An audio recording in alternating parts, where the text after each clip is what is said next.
तुमचं शरीर स्वतःच एक डॉक्टर आहे आणि ते 90% आजार जवळपास बरे करतं. कसं ते चला पाहूया. गंमत जगण्याची या चॅनलवरती तुम्हा सर्वांचं सहर्ष स्वागत आहे. आणि आपला आजचा हा महत्त्वाचा व्हिडिओ असणार आहे, त्यामुळे कृपया इतर व्हिडिओप्रमाणेच यालाही कुठं स्किप करू नका. व्हिडिओ शेवटपर्यंत पहा, जेणेकरून उपयुक्त माहिती तुम्हाला मिळेल आणि त्याचा तुम्हाला फायदा होऊ शकेल. तर आपण आजारी पडले की काय करतो? डॉक्टरांकडे जातो, औषध गोळ्या इंजेक्शन घेतो, बरोबर.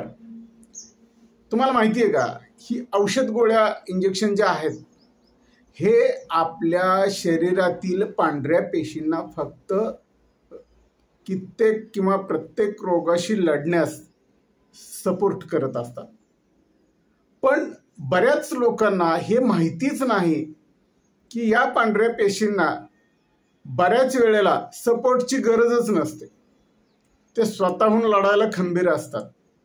पण कधी कधी ह्या औषधांच्या काही विशिष्ट डोसमुळं किंवा या औषधांची गरज नसतानाही सपोर्ट आल्यामुळं त्या पांढऱ्या पेशी डॅमेज होऊ शकतात, कमकुवत होऊ शकतात आणि आपण आजाराला बळी पडू शकतो.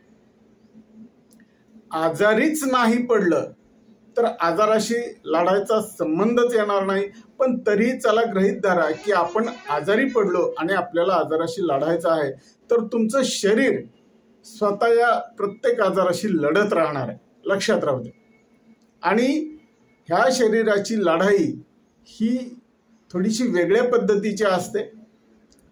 ज्या वेळेला आपण रात्री झोपलेलो असतो त्यावेळेला आपलं शरीर हे स्वतःला रिपेअर करत असतं, दुरुस्त करत असतं आणि आजाराशीही लढा देत असतं.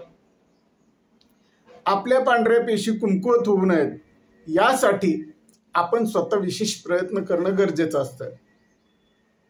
त्यासाठी जंक फूड खाणं टाळलं पाहिजे, बाहेरचं खाणं टाळलं पाहिजे, अति तेलकट खाणं टाळलं पाहिजे आणि जे हेल्दी आहे, जे स्वास्थ्यवर्धक आहे असं अन्न आपण नेहमी खाल्लं पाहिजे, जेणेकरून आपल्या पांढऱ्या पेशींना खूप चांगल्या प्रकारची बळकटी मिळते आणि ते आपल्या शरीरात येणाऱ्या रोगजंतूशी लढा देतात.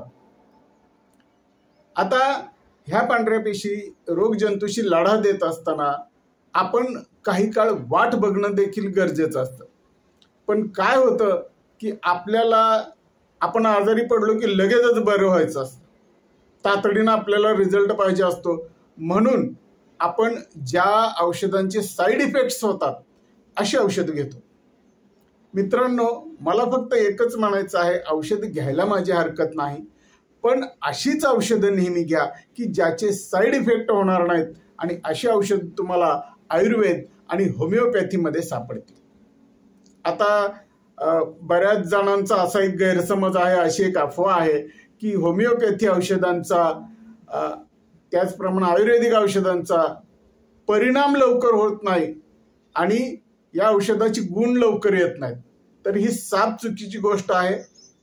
अगदी काही असे बोटावर मोजण्यासारखेच आजार असतील की जिथं या औषधांचे गुण लवकर येत नाहीत किंवा रिझल्ट लवकर येत नाहीत. इतर सर्वच ठिकाणी रिझल्ट लवकर आणि चांगल्या पद्धतीने येतात, शिवाय यांचा एकही साईड इफेक्ट नसतो.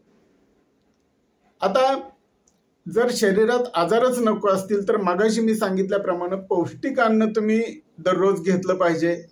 त्याच्यामध्ये फळं असतील, दूध असेल, विविध प्रकारची डाळी असतील, तर ह्याच्यामधून तुमच्या शरीराला जे प्रोटीन मिळणार आहे ते तग धरून ठेवणार आहे.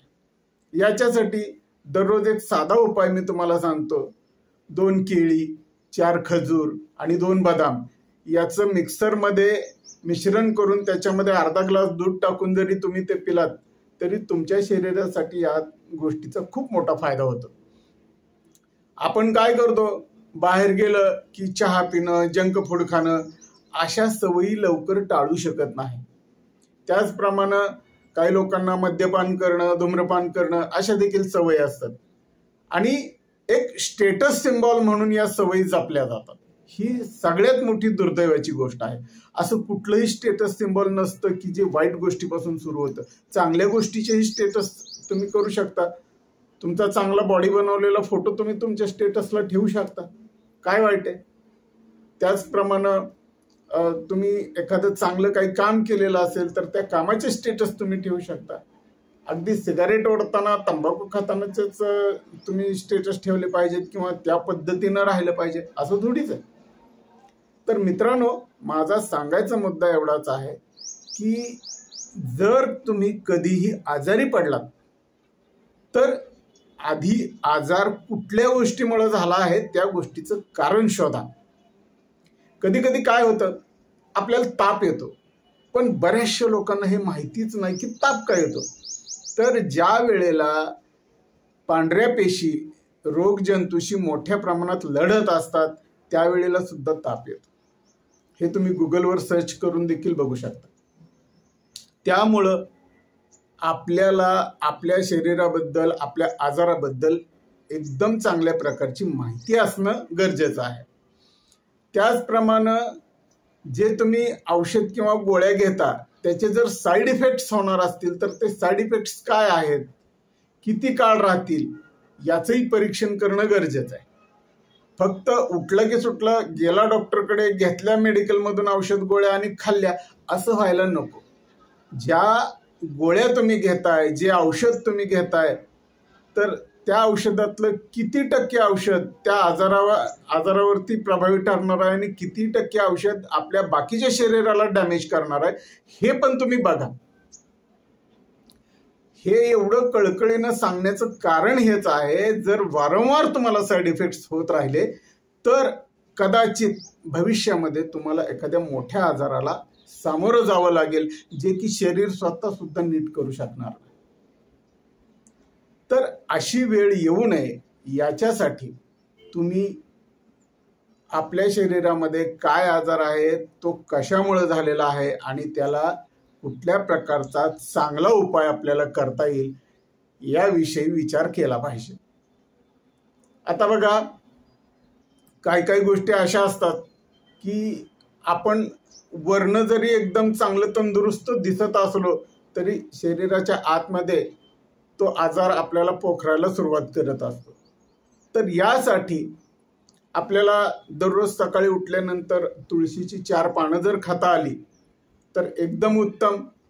हा तुळशीचा रस त्या आजारावरती अत्यंत गुणकारी ठरू शकतो आणि आपल्या शरीराला शुद्ध करण्यासाठी देखील मदत करू शकतो.